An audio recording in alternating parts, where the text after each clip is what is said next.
On the last night of 2013, a former Rwandan spy chief checked into a five-star hotel in Johannesburg. He would never leave. And what happened next would raise questions about the government he once served. I'm Amara Osei. Welcome to another episode of Underneath Africa. Today, we're going to Rwanda. This is the story of a powerful former spy, his life in exile, and the killing that started an international search for answers. For about 10 years, he was in charge of Rwanda's external intelligence service. He was close to the president and trusted with some of the country's biggest secrets. But that relationship did not last. Around 2005, things began to fall apart. He was arrested and imprisoned twice. He lost his position, and by 2007, he had left Rwanda and moved to South Africa. He was now living in exile. Then, in 2010, he helped start an opposition group from South Africa. He was now openly against the government he had once worked for. On the night of December 31st, 2013, he was staying at a hotel in Sandton, Johannesburg.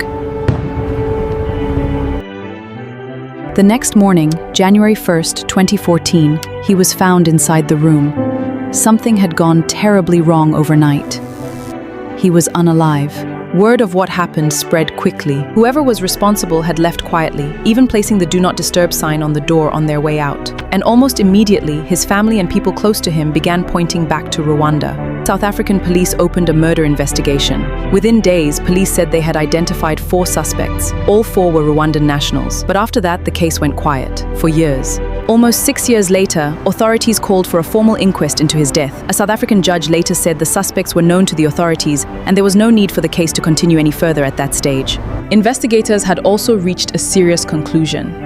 Their findings linked the killing to people connected to the Rwandan government, the same government he had once served and later opposed. In 2019, arrest warrants were issued for 2 of the 4 suspects, but by then, the suspects were no longer in South Africa. They had crossed the border and were out of reach. South Africa asked for the suspects to be returned, but that request has not led to a trial. No one has been convicted. The Rwandan government has denied being involved in the killing. And for his family, there is still no final answer.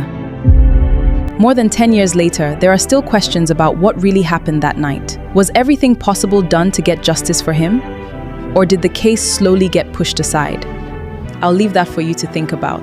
If you want more stories like this, subscribe to Underneath Africa. Some stories may go quiet, but we don't forget them.